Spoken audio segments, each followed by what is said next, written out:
ഇക്കഴിഞ്ഞ നവംബറിലാണ് നടൻ കലാഭവൻ ഹനീഫ് ഓർമ്മയായത്. ഇപ്പോഴിതാ കലാഭവൻ ഹനീഫിനെ കുറിച്ചുള്ള ഓർമ്മകൾ പങ്കുവെക്കുകയാണ് നടന്റെ കുടുംബം. ഉപ്പയുടെ മരണശേഷം സുഹൃത്തുക്കളായിരുന്ന താരങ്ങളെല്ലാം കുടുംബവുമായി ബന്ധം പുലർത്തുന്നുണ്ടെന്നാണ് മകൻ ഷാരൂഖ് പറയുന്നത്.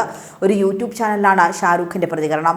ഇപ്പോഴും എല്ലാവരെയും വിളിക്കാറുണ്ട് എന്നും ഷാരൂഖ് പറയുന്നു. മാസത്തിൽ ഒരു പ്രാവശ്യമെങ്കിലും അവരൊക്കെ വിളിക്കാറുണ്ട്.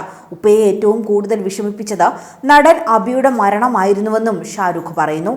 അവർ ഒരു കൊല്ലം വരെ കാണാതിരിക്കും, പക്ഷേ ആഴ്ചയിൽ ഒരു കോൾ ഉറപ്പായും വിളിക്കുമായിരുന്നുവെന്നും ഷാരൂഖ് പറയുന്നു.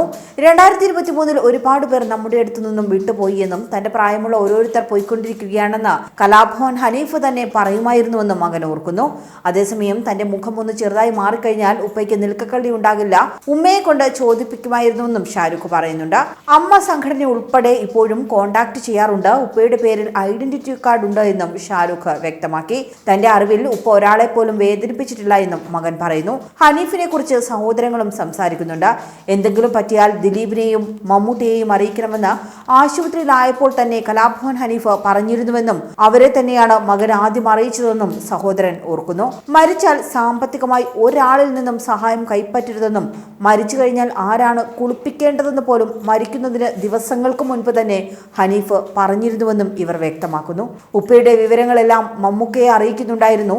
മമ്മൂക്ക അപ്പോൾ കണ്ണൂർ സ്ക്വാഡിന്റെ ഷൂട്ടിലായിരുന്നുവെന്നും എല്ലാം വാട്സാപ്പിൽ അപ്പോൾ തന്നെ അറിയിക്കുമായിരുന്നുവെന്നും ബാപ്പയുടെ ഒരു ചേട്ടനെ പോലെ തന്നെ പുള്ളി എല്ലാ കാര്യങ്ങളും നോക്കിയെന്നും ഇപ്പോൾ പോലും ഒരു മെസ്സേജ് അയച്ചാൽ 10 മിനിറ്റിനുള്ളിൽ മറുപടി വരുമെന്നും ഷാരൂഖ് പറയുന്നു.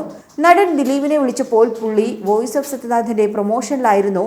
ഉപ്പ പോയി എന്ന് പറഞ്ഞപ്പോൾ 5-6 മിനിറ്റാൾ നിശബ്ദനായിരുന്നുവെന്നും എങ്ങനെയെങ്കിലും എത്താം, നീ ലൊക്കേഷൻ അയക്കെന്ന് പറഞ്ഞുവെന്നും ദിലീപും മമ്മൂട്ടിയും അങ്ങനെ വന്നുവെന്നുമാണ് ഷാരൂഖ് പറയുന്നത്.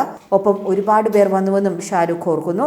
ഒരാളോടും കൈ നീട്ടരുതെന്ന് ഉപ്പ പറഞ്ഞിട്ടുണ്ടെന്നും മകൻ വ്യക്തമാക്കി. ഉപ്പ സിനിമയിൽ വന്ന സമയത്ത് ഒരുപാട് സ്ട്രഗിൾ ചെയ്തിട്ടുണ്ടെന്നും നിങ്ങൾ അധ്വാനിച്ച് വേണം ജീവിക്കാൻ, ബാക്കിയൊക്കെയും ദൈവം തരുമെന്നാണ് ഉപ്പ പറഞ്ഞിട്ടുള്ളതെന്നും ചില ഷോർട്ട് ഫിലിമുകളിലൊക്കെ താൻ അഭിനയിച്ചിട്ടുണ്ടെന്നും മകൻ ഷാരൂഖ് പറയുന്നുണ്ട്. തന്റെ ബാപ്പയുടെ ബാപ്പയ്ക്ക് തന്നെ കാണാൻ പറ്റിയിട്ടില്ല. അതുപോലെ തന്നെ തന്റെ മകനെയോ മകളെയോ ബാപ്പയെ കാണിക്കണമെന്ന് തനിക്കും ആഗ്രഹമുണ്ടായിരുന്നു. അതിനുള്ള ഭാഗ്യം തനിക്ക് കിട്ടിയില്ല. ഉപ്പ മരിക്കുന്നത് നവംബർ 9-ാം തീയതിയാണ്. തനിക്കൊരു കുഞ്ഞ് ജനിക്കുന്നത് ഡിസംബർ 16-ാം തീയതിയും. ആ വിഷമം തന്റെ ഉള്ളിൽ മരിക്കുന്നതുവരെ ഉണ്ടാകുമെന്നും ഹനീഫിന്റെ മകൻ പറയുന്നുണ്ട്. കുട്ടിയെ ഉപ്പയുടെ കയ്യിൽ കൊടുക്കണമെന്നും അത് തനിക്ക് കാണണമെന്നും ആഗ്രഹമുണ്ടായിരുന്നു. അതിന് സാധിച്ചില്ല. പെൺമക്കളുടെ മക്കളെയെല്ലാം ഹനീഫ് കണ്ടിട്ടുണ്ട്. എന്നാൽ ആൺമക്കളുടെ മക്കളെ കാണാൻ അദ്ദേഹത്തിന് കഴിഞ്ഞില്ല എന്നും മകൻ ഷാരൂഖ് പറയുന്നു. അതേസമയം കോമഡി വേഷങ്ങളിലൂടെ ശ്രദ്ധ നേടിയ നടനാണ് അന്തരിച്ച കലാഭവൻ ഹനീഫ്.